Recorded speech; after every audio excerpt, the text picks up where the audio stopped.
Good evening and welcome to the new podcast, the Paranormal Podcast. So, welcome, Susie. Hi. How's it going? Good. How's your week? Good. How was yours?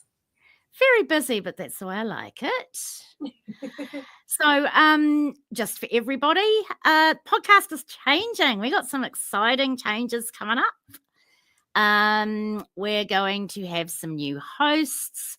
We're going to have some new topics. We're going to have a series even, which probably isn't going to start until the new year, but we're going to have various series running where we're going to be doing different things. I'm not giving away too much yet, but as you will see, the name has changed. It is the Paranormal Podcast now.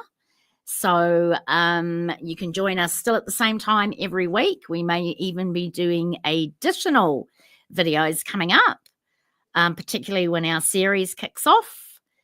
As I say, that probably won't be till the new year. We're still going to be doing paranormal stuff because that's what we do, basically. Yes, hi, Lo. Evening, Lo. How are you doing? Nice to see you. Welcome for those who are here. We don't have many people on at the moment, but that's normal at this time. So tonight, we're going to talk about prophetic dreams, or should I say precognitive dreams, whichever way you want to look at it. So what is precognition? So that's based on a Latin word, which basically means to know beforehand. So this is the ability to obtain information about a future event before the event actually occurs. So if we're looking at calling things precognitive, that can only actually be confirmed after the event has occurred, which is kind of interesting because it's like, putting the cart before the horse type of thing, but you can't confirm something as precognitive until the event has happened. So we know that research on paranormal phenomena is exceptionally flawed and it's really difficult to obtain. For instance, laboratory settings are not conducive to producing paranormal phenomena on demand. And pinning down the mechanism for precognitive or precognition is really difficult, partly because the idea that a future exists prior to our experiencing it, pushes against that notion of free will and that also our experience that we have of time. Because, as we say, time flows forward. But some physicists totally disagree with that, and they believe that time flows both forward and backwards. So, what classes something as being a precognitive dream? So for it to be classed as precognitive, I think the first thing that you need to realize is you've got to tell someone that you've had the dream. If you don't tell someone that you've had the dream, then there's no one that can say, oh my God, she dreamt that. Do you know what I mean? You could be making it up. You could be saying, I dreamt that was going to happen, but nobody has heard anything about it from you until that event's occurred. So you've got to record it, or you've got to tell others about your dream before that scenario is actually fulfilled in real life. So the dream's got to have a significant number of unique details, just so that chance can't be a factor in it. And any dreams where you've got prior or existing knowledge of what you've dreamt is not considered a precognitive or a premonition, a precognitive dream or a premonition dream. Yeah, I think that's about it really with regards to that. Suze, do you want to, you've done quite a bit of research on some possible explanations, you and Kels did, for why? Absolutely. So there's a number of possible explanations for precognitive dreams. Selective recall is one of them. So if your dream predicts the future, you're much more likely to remember that dream than other dreams that don't accurately predict the future. There's also got to be a tolerance for ambiguity. So some dreamers will interpret ambiguous dreams as positive or desirable. Um, some researchers will call this a tolerance for ambiguity. People with a high tolerance for ambiguity are more likely to experience premonition dreams or precognitive dreams. Paranormal beliefs are another possible explanation. And researchers have found a significant relationship between the belief in the paranormal, belief in precognitive dreams, and the ability to make associations among the related events. So, yeah, that's quite an interesting thought there. Yeah, absolutely. And then, of course, you've got things like subconscious connections. So there are some experts who hypothesize that we dream to process our memories and emotions, and events that we experience during the day may stick with our subconscious, such as, you might dream of purchasing a new piece of furniture for the house, and then when you wake up, you see an ad for that exact couch you want. Or, you may have been thinking about redecorating and researching furniture, and the dream might simply just reflect what was already going on in your life. So, yeah. Yeah, that's true too. Yeah. So, there's some interesting viewpoints on this. So I want to talk about the neuroscientific viewpoint, because when I was doing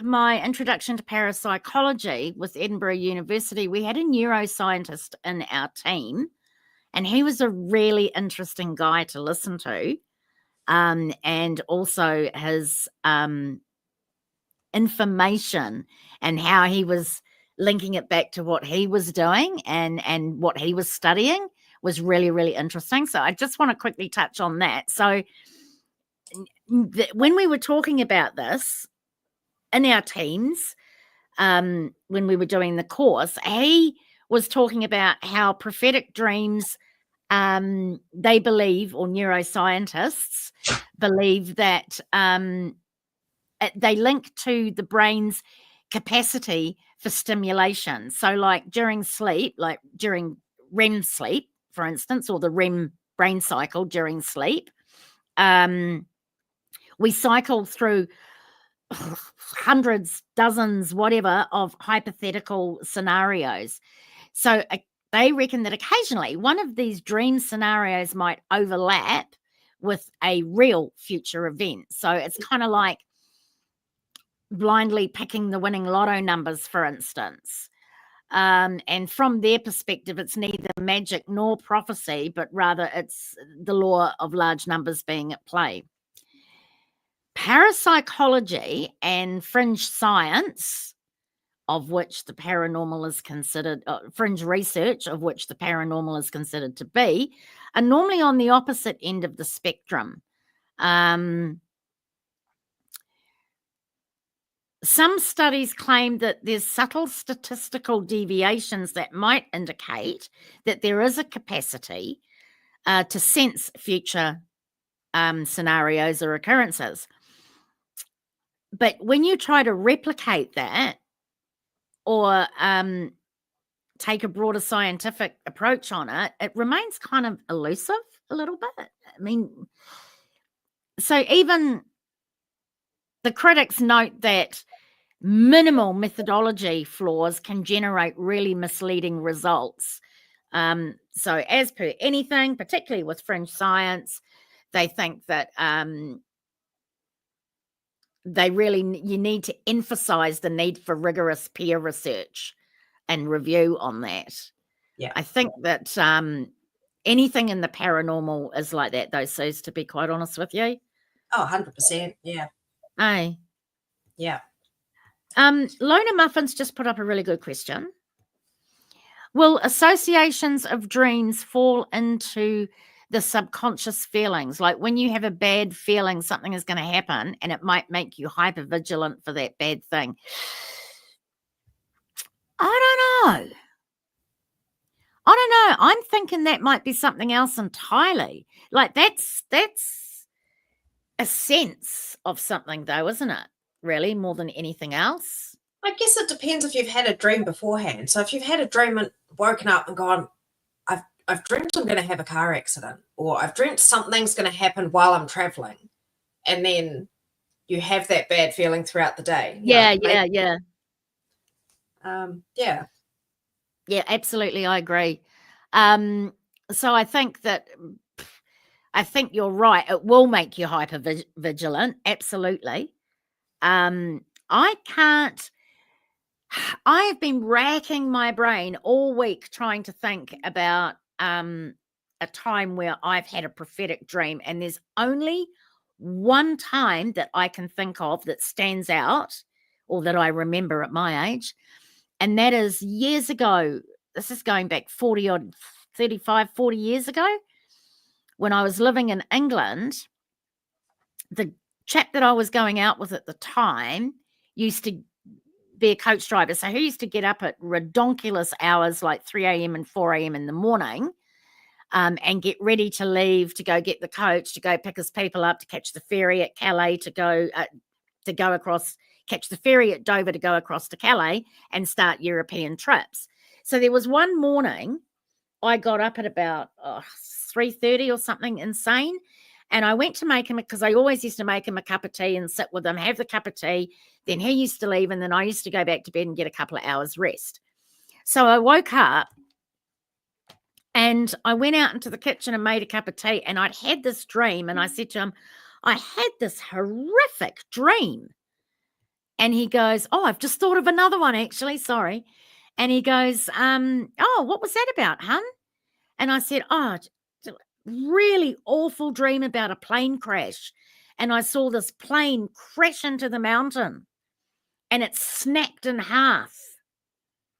And I said, and there was the symbol on the back of the plane, but I can't quite remember what it was. And he said, where was the symbol? I said, funny enough, he said, where was the symbol? I said, it was on the tail. And he goes, was there anything written down the side of the plane? And I went, no, it was completely white.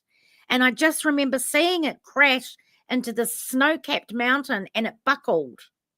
And I said, but I'm left with this horrible, horrible feeling. Anyway, I went to the toilet, finished making the cup of teas, went into the lounge. He flicked on the telly. It was the news. And guess what was on the news? Yep. And it actually showed a caricature of the plane crashing into the mountain, and it snapped in half, and there was a symbol on the tail of the plane, but there was no writing on the side of the plane at all. And it was exactly like my dream, and I freaked out, absolutely freaked out. And the one I just remembered was actually, it was a little bit different because it wasn't a dream. And so this is kind of going out of the realm about what we're talking about, but it's kind of weird. So I want to mention it anyway, because it was prophetic. I was lying in the bath. It was a Sunday morning, dating the same guy, living with the same chap. I was in the bath upstairs, having a nice hot bath on a Sunday morning. He went downstairs and he started cooking bacon and eggs, and he popped the radio on. And I could hear this guy's voice on the radio, and the news came on, and I could hear his voice, and I could hear quite clearly what the news report was saying. I was wide awake. I was not asleep at all. I was wide awake lying in the bath. And the guy said a bomb had gone off at Disney in Paris. And the Paris Disney theme park had not long opened. It had only been opened for, I don't know, a couple of months maybe, if you were lucky. And I screamed down to him, oh my God, did you hear that? And he went, no, what? And I said, a bomb's gone off at Disney in Paris. And he went, when did you hear that? And I said, just on the radio just now. And he goes, oh, I didn't hear anything. I was frying in the kitchen and I couldn't hear anything because of the noise. And I'm like, oh my God, I can't believe it. And he goes, well, did you just hear that? And I said, yes. And he goes, well, the news is on in about half an hour. He said, so I don't know how you heard that unless it was like a breaking news snippet. But he said, the news is on in half an hour, so we'll listen to it. And we listened to it, and it was a female doing the news. And they said nothing about it. Oh, wow. So he changed to another news channel, and there was nothing about it. Then at 6 o'clock that night, it was on the news. But I was wide awake. But I heard that guy's voice say it on the radio, the DJ say it, clear as a bell. But it hadn't even happened at that stage. No one was hurt or anything. It was a bomb that went off in a rubbish bin. It was no big deal. Yeah. But I'd heard it clear as a bell. Sorry, I will hide that comment now. Sorry, just went off on a tangent because I just remembered that one. Yeah, I've had 3 that I know of. The first one, I think I was about 3 years old. And I was asleep. Mum had put me to bed, and I got up and walked down there. My bedroom was right at one end of the hallway. The living room was at the other. Walked right down to the hallway. Mum and Grandma were sitting there watching TV, and I said, there's a fire. And they said, what? And I said, the house down the road is burnt down. They went, no, it hasn't. Which house? And I described it. It was a beautiful big old villa. And I said, it's on fire. It's going to burn down, or it has burnt down. And they were like, you've had a bad dream. Just go back to bed. And Mum was trying to tuck me back into bed. I'm like, the house. And she was like, it's all right. You're safe. You've had a bad dream. You know, you're safe. You're here. There's no fire. It's all good. I was like, no, the house down the road. And within, I don't know, 10 or 15 minutes, we heard sirens. I flew out of bed and I went, oh, wow. We walked down the street and this thing was engulfed in flames. Oh, gosh. And it was about 11 o'clock at night. And Mum just stood there looking at this house and looking down at me and going, how did you know? Did you know? And I was like, I saw it in my dream. And she was like, how? And that was my first one. My second one that's really memorable was my grandmother had a fall and gone into hospital. The family had been called in because they said, we don't know if she's going to survive.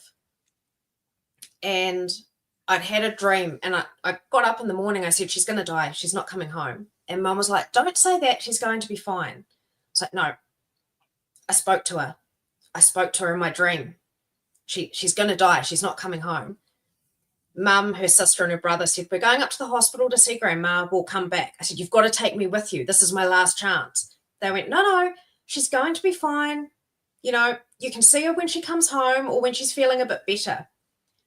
And they came home from the hospital that afternoon, and I just looked at them and I went, she died, eh? blunt as anything.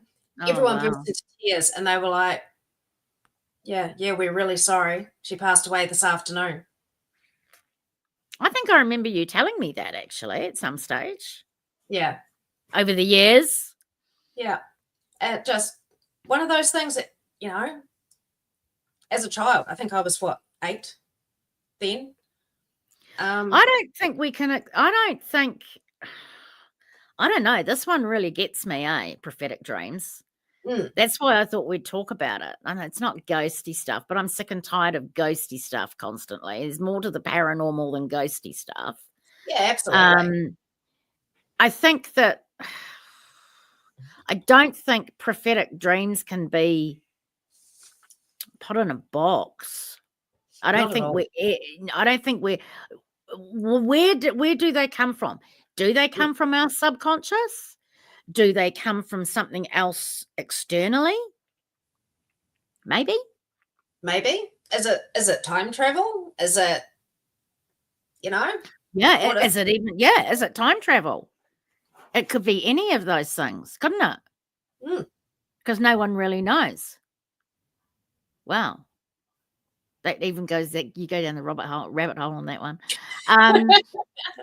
Could really go down the rabbit hole on that one. Oh yeah. And you've got, didn't you do some research into some? Oh, hang on, Lois has got something. You had a dream of your best mate's mum and she died alone in a chair in a rest home. I sent a message to my mate telling her about my dream, and the next day she passed away. Was she alone in a chair in the rest home when that happened? Do you know? I know it sounds terrible to ask, but give you time to type it.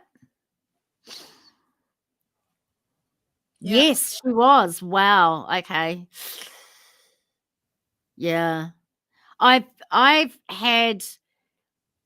just sort of another thing that I've had, but I wouldn't put this in the realm of a prophetic dream.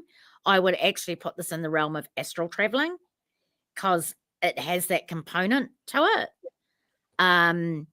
Even though I did tell my partner what I dreamt as soon as I woke up, I told him, and that person rang me about 30 or 40 minutes later, because it was back in the days when we actually used telephones to ring people instead of surfing the web and texting.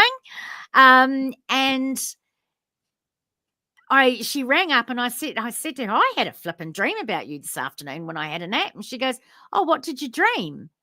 And I said, oh, I dreamt that you were having a right go. Your daughter walked through the door and you were having a right go at her. And I can't remember what it was about now. And I told her what it was about.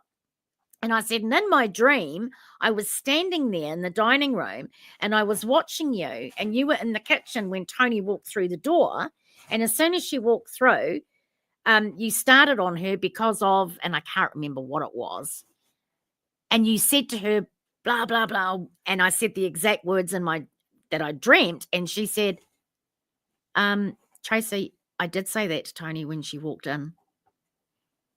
And I went, what? And she goes, I did say that to Tony when she walked in.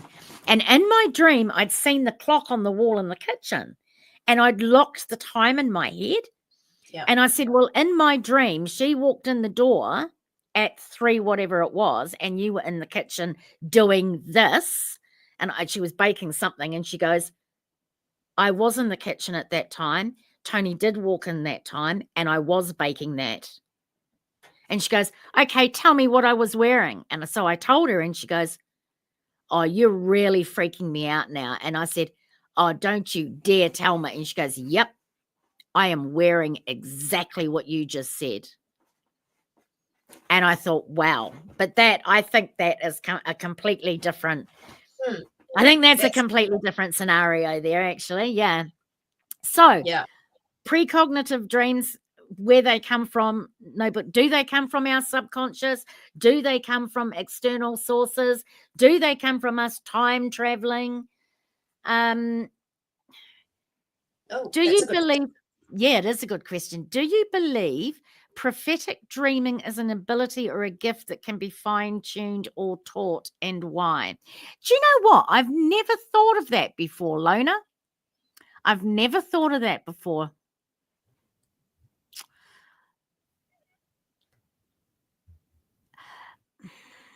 I don't know.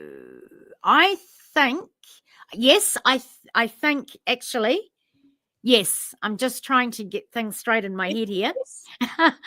Yes, I do think that I do think that prophecy is a gift. Yes. Oh, yeah. And I don't necessarily believe that it only comes through in dreams. I believe there are some people out there that can prophesize without being asleep. I mean, you can go into trance and you can do prophecies during trance work, which is a meditative state. Yeah. Which is kind of along those lines, but it's not actually snoring or sleeping. So, I think that prophecy is a gift, definitely. But then lots of people have prophetic dreams once in their life and never have another one, or 3 times in their life and never have another one. But can it be fine-tuned or taught?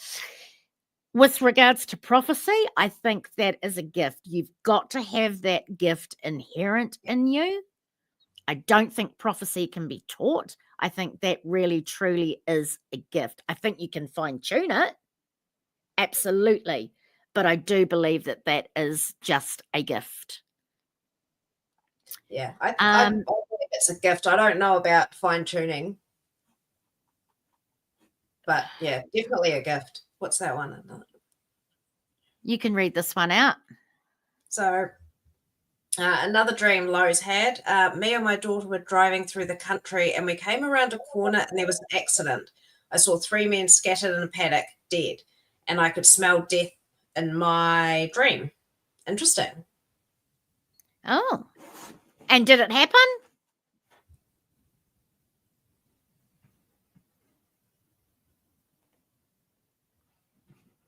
She's gone to sleep. She's gone to have another one. Another prophetic dream. She's gone to sleep. She's gone to dream. No, it didn't. Okay, cool. No.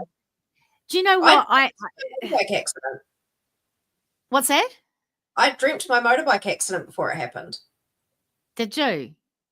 I got up the day I was going on that ride and I said to my ex-husband, or my husband at the time, I said to him, I don't want to go. He said, you've been planning this. You've been excited for this ride to see your mate, catch up with your mate for ages. I said, yeah, but I had this dream last night. I dreamt that something happened to the bike and I had an accident. I said, I'm terrified. And he goes, you're just anxious. You've just had a bad dream. Just go. And even as I was putting my helmet on and getting ready to pull out the driveway, I was like, I don't feel good about this. That dream just felt too vivid. I don't feel good about this. By the time I got to up the Bombays, because I was riding from Auckland up, from Hamilton up to Auckland, I got up to the Bombays and I was like, overreacting. It's all good. I'm fine. Caught up with my mate at the top of the Bombays. And as soon as we pulled off the motorway and went to take the back road, boom. Oh, hell. As soon as I went, I'm good, I'm overreacting. It was just a dream. I'm fine. As soon as your guard was down. Yeah. Yeah. So hypervigilance is probably a really good thing if you've had a prophetic dream. To be hypervigilant about it. And to make sure you take those, particularly in a case like that, when the dream's not that great. There has been, there's been so many people that said that they dreamt the Twin Towers. Yeah. Yeah. A lot of people. So many people that said that.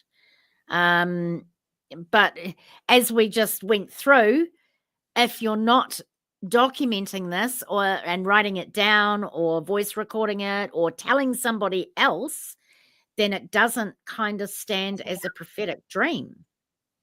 Because anyone can say after an event has occurred, oh, I dreamt that. Yeah. But there's nothing that can be proven that you did unless you tell somebody else.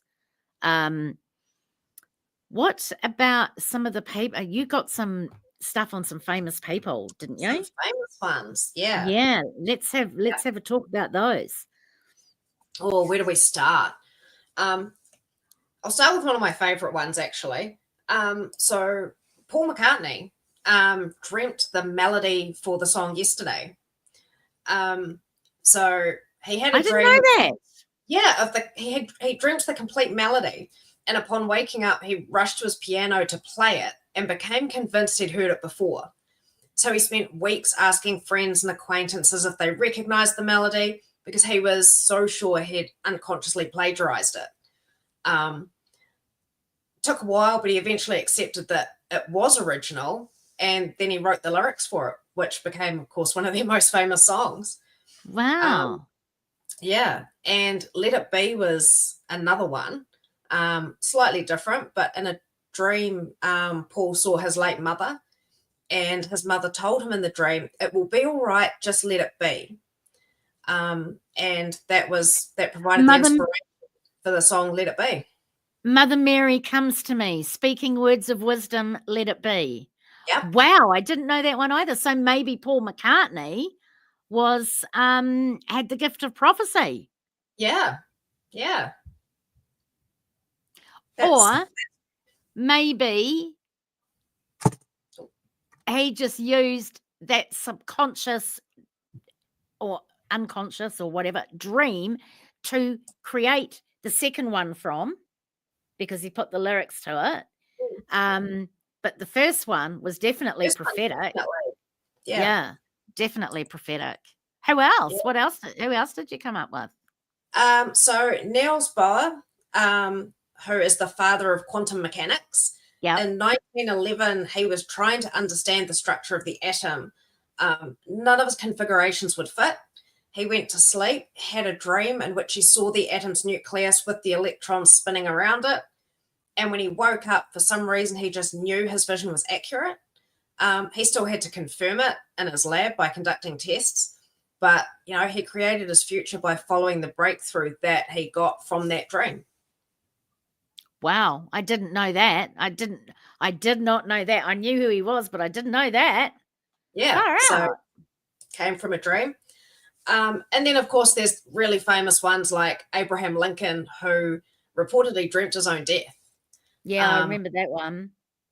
Yeah, so his friend and law partner, Ward Hill Lamont, later described the dream as Lincoln had recounted it to him, in which he dreamed of people sobbing. He went to investigate, and in the east room of the White House, he found a corpse dressed for a funeral. Lincoln asked the figures in the dream what happened, and one reported to him that the president was assassinated. In reporting his dream to his friend, Lincoln appeared disturbed and frightened. Later, Lincoln himself clarified the dream, and the president assassinated in his dream was not Lincoln himself, but some other president. But it was the dream he had just nights before his assassination on the 14th of April in 1865. So that is something that I have read about with prophetic dreams, that not everything will be identical. So there will be certain things that will be a little bit different. Like such as it wasn't him that was lying in the coffin or laid out, but it was another president, and he was called it was a president. So yeah, I have actually heard that as well. I've read that, and I can't remember what that was to do with, but there was another one like that where most of the details were the same, but there was a few details that just did not fit after the event had occurred. Like, I don't know, maybe there was a yellow car there and there was no yellow car there or something. There was a few incidences or a few little things that were a little bit different.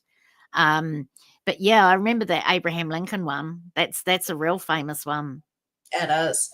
And did you know that multiple people dreamt about Robert Kennedy's assassination?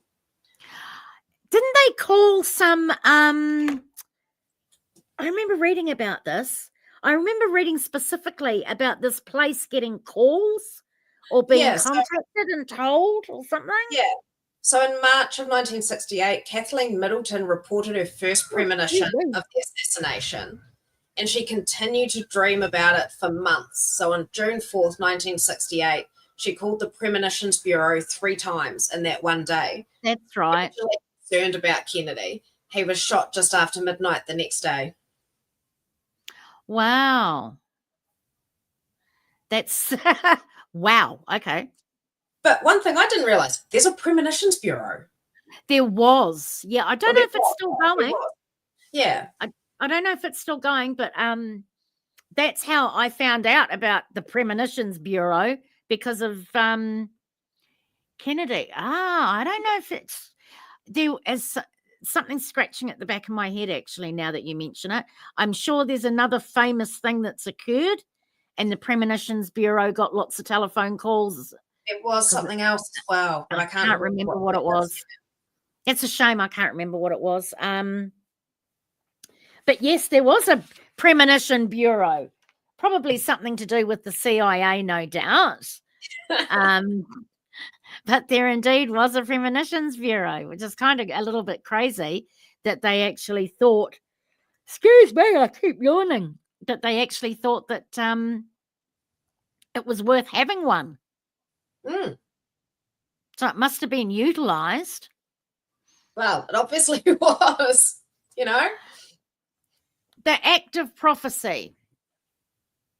So I suppose going off sideways, well, segue into things like trance work, which we will do a episode on shortly, because I've had quite a bit to do with that. And trance work is also, if you like, the act of prophecy, because a lot of people in trance come out with things that then occur later. What else could be considered? Well, hey, when you think about it, the first people who prophesied were, oh my God, the maidens of the temples in Greece and Rome.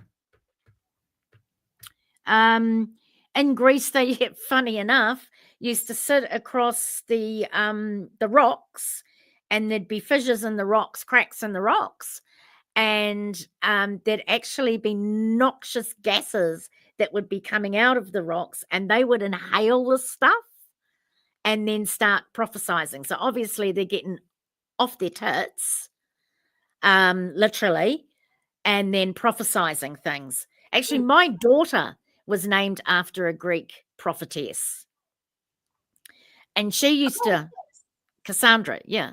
Right, And she used to do the same sort of thing. And her mother, oh God,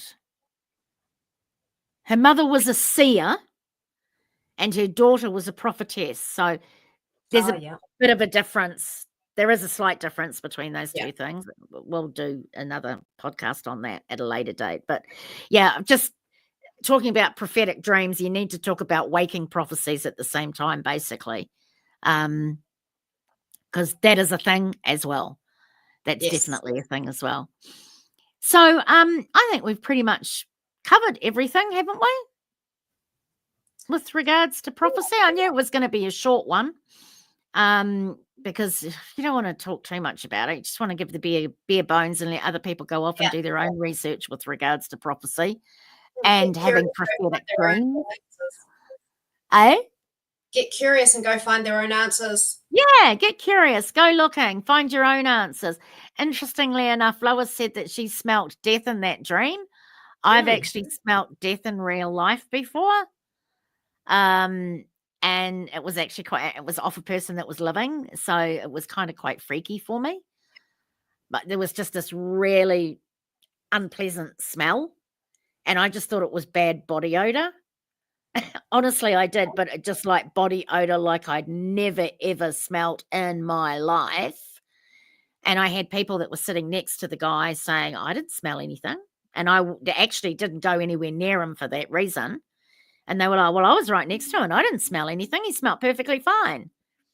And I just thought, oh, he's an old man, maybe it's just. I know a nurse that worked in hospice, and she said that. So she would walk into a room and go, oh, I need to ring your family. Oh, wow. And I wonder whether you do smell something, whether there are some gases that come off the body before death, and you're just very sensitive. You've got a very sensitive nose, or is it a prophecy thing? Is it a subconscious waking prophecy thing? There we go. Lona says, oh, Lordy, psychedelics and trance studies would be interesting. Loads of medical study to delve into for those crossovers. Yeah, absolutely. So, yeah, I think we will. We'll look at that. And we will talk about various ways to enable yourself to get into a trance-like state, although I actually don't recommend people do that unless they've got someone that knows what they're doing right with them, because it can get quite hairy. But we'll talk about that on another episode. But yeah, I don't know. I mean, is it a subconscious thing? Is it a waking subconscious thing? Is it an act of waking prophecy? Or do they actually smell the death? I would say they actually smell it, because it's a sense, isn't it? And well, it's like when we spoke about the dogs and them, taking them on ghost hunts, or investigations, should I say, not ghost hunts, taking them on investigations. I was just looking at my notes here, ghost hunts. Do they actually see it, or do they just sense something? You know, is it both? Is it both? Or is it one or the other? So you could say the same thing about prophecy, as we went through at the beginning. Is it a subconscious thing? Or is it the individual's ability to look into the future, and they get their messages via their dream state when they're in REM sleep, for instance? Yeah. It's similar to how I used to up until my early 20s, and I don't know what's happened since then, but right through my childhood and right up to my early mid-20s, I could tell you when there was an earthquake coming, and I could feel it. And I could pinpoint it within minutes. No, really? And the only way to describe it was I could feel the electricity in the ground. That's what it felt like to me. And I was like, I can literally feel it coming. It's coming. And used to drive my mum batty. But hey, how are you? But yeah, I can't do it anymore. Now we have an earthquake, and I'm like, oh, I didn't see that coming. Whereas growing up, I would, oh, we've got an earthquake coming, start moving stuff. And Mum would go, how long have we got? And I could pinpoint it. So, you know, where does that come from? Sensing? I don't know, maybe just sensing? Yeah, for me, I was like, I feel it. It's like electric energy in the ground. I can feel it rolling towards me, you know. Well, I know this is a little bit off topic, and as we often do, we'll go off topic. And yes, Bunny, that's fine that you're late, but I was looking and I'm like, where's Bunny? Haven't seen Bunny. Something really strange happened to me years ago. Now, this is really, really weird because I don't have that great eyesight anymore. But years ago, I found this puppy on the way home, and it was a puppy. It was like 5 weeks old. And I saw these kids with the puppy, and something didn't sit right to me. And the puppy was going towards them, and they were like, yeah, running away backwards from it. So I pulled off the road, and I pulled into the car park because it was right by a park, a huge park. So I pulled off and I picked up and I said, is this your puppy? And they went, no, it's just, and I went, right. I picked it up and I jumped in the car with it. I could see, being a vet nurse at the time, that it had ringworm. And I was like, I don't care. If I get ringworm, I get ringworm. I don't give a rat's. Yeah. So I went home with the puppy, and then I went straight back to the clinic with the puppy and got the vet to check the puppy out. And I said, it's definitely got ringworm. And I said, because I can see the green fluorescent circle around it. And she goes, no, you can't. And I had previously, when I was waiting for the vet clinic thing to come up, I was sitting on the steps out the back, and I said, it's definitely ringworm. And Mum goes, oh, are you sure about that? And I said, yeah, I can see the green fluorescent circle around it. Can't you see it? And they were like, no. And I said, how can you not see that? Because it was brilliant green and it was fluorescent.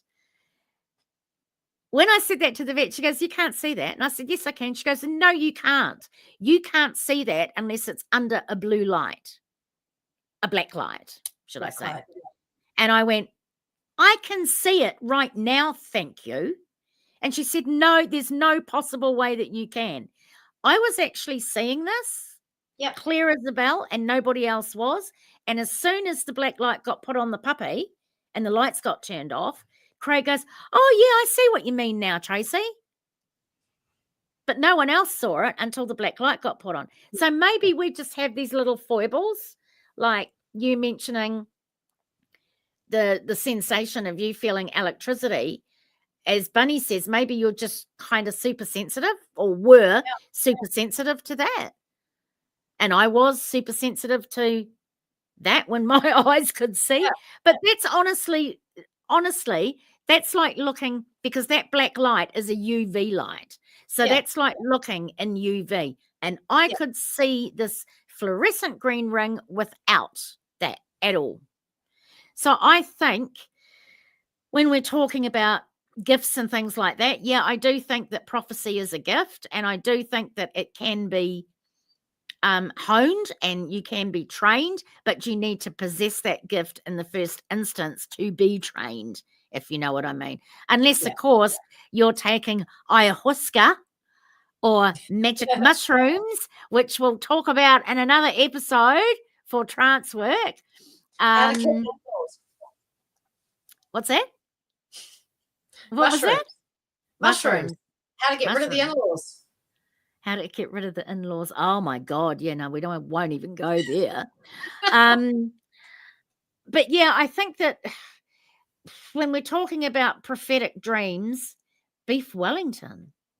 What? Yeah, that's what she cooked. Did she? Is that this Aussie chick that we're talking about? Going way off on a tangent now. Way off, yeah. She put mushrooms in a beef Wellington and served them to her family and in-laws and stuff, and that. They weren't magic mushrooms though. They were just like really. They were weren't they gold cat? They were like really toxic, deathly mushrooms, weren't they? Yeah. Ooh, crazy bitch. So just to recap, because we're nearly done, prophetic dreams, to be a prophetic dream, it has to be documented. You have to have told somebody of your dream. It's no good saying, I dreamt that after the events actually occurred, because anybody could say that. Death cap, that's it. Death cap mushrooms, that's right.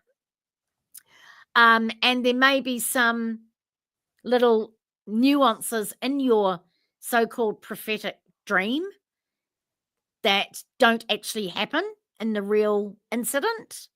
There might be little differences.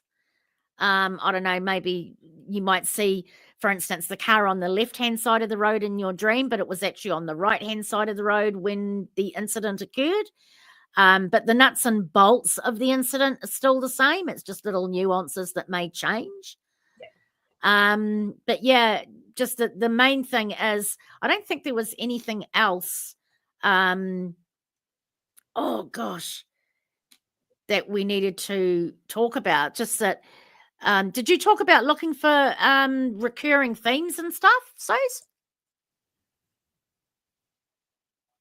I don't think so. All right, maybe go over that. Did we talk about interpreting prophetic dreams? And some tips and stuff? Oh, maybe we should maybe you should go over that. Okay. I mean, you touched on it, that, you've got to record everything. Oh, yeah. So, yeah. Tell someone, write down names, locations, any symbolic details.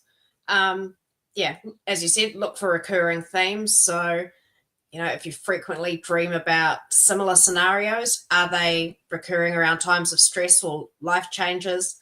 Because not all dream themes are portents. They may just signify an ongoing internal conflict. So, well, that's true. That's very true. Yeah. And of course, stay skeptical. And when you reflect on your dream or an event that's followed, you need to ask yourself, could I be stretching the correlation? We need to scrutinize the connections in order to keep grounded and prevent the trap of, confirmation bias. Oh, yeah, God, yeah. Yeah. And again, consider context and emotion. So prophetic dreams often carry strong emotions. So whether that's urgency, fear, an inexplicable clarity. And while they can heighten our perception, we have, they can also mislead us if we're emotionally charged about an issue in our waking life. So we need to be very careful about that. Yep. And of course, we need to seek balanced perspective. So we need to share our experiences, whether that's with a trusted friend or a mental health professional, because they can offer a level-headed vantage point. And they may be able to pinpoint alternative explanations, psychological triggers, or even just rational coincidences that we've overlooked. Yeah, absolutely. Well, yeah, we have to be careful not to get too carried away with our dreams. Years ago, people used to always ask me, oh, what do you think of dream interpretation? And I'd go, I think it's actually a pile of rubbish, because the New Age community was so focused on interpreting dreams at that point. that I think it was overdone and it was done to death. So I think we need to, when we're looking at our dreams, we need to keep really, really grounded. I mean, I couldn't even talk to anybody about some of my dreams, seriously. And I wake and I think that they're so real. Like I wake and I still smell what I was smelling in my dream, or I was eating a burger in my dream and I wake and I can still taste the burger in my mouth, or someone's yelling at me in my dream and I wake and I think they're in my room yelling at me when I wake up. So we just need to keep a little bit grounded about that, because you can have those reactions to dreams and still think that, there is things going on. There's that it was so vivid, there must be something in it, it must be going to happen. So yeah, just remembering that clarity doesn't necessarily mean that you've had a prophetic dream. Sometimes dreams are just dreams. Yeah, exactly. Sometimes dreams are just dreams and nothing more. And I think, but telling people about your dreams, if you do have a prophetic one, is going to help, because it's not going to be you so much that's sitting there wide-eyed going, oh my God, I dreamt that. You're going to be going, I told you. And the person that's sitting there that you told is going to be going, oh my God, you dreamt that. So it's really important that if you do have a dream and you think that it's really vivid or it's really odd or you've never had a dream like that before, just tell someone about it, so that if something does happen like that, then boom, you've got your bases covered. Yeah. All right. And I think that's all for the night, mate. Thank you, Lo and Bunny and Ethan and the other people that jumped in. Thank you very much. Nice to see you. Next week, we're going to discuss Masters Hall and our investigation that we did of Masters Hall. So that'll be cool. We'll have some pictures to show you of the place on a presentation. And we'll let you, we can't tell you whether we caught anything spooky, because not everything's been reviewed. And we probably won't get to hear about some of the stuff that is going to get reviewed, and that's okay. But I've got a couple of more recordings to go through, one more recording to go through. And Susie, you still got some of the camera stuff to go through. And other than that, we will tell you about some of the personal experiences that were had there. So, we'll see you next week, 8:00, and we'll get into Masters Hall and our investigation of the old Paeatua Hospital. So until then, guys, have a good week, stay safe, and stay dry this weekend. And don't forget to like, comment, and subscribe. Nice one. See you guys.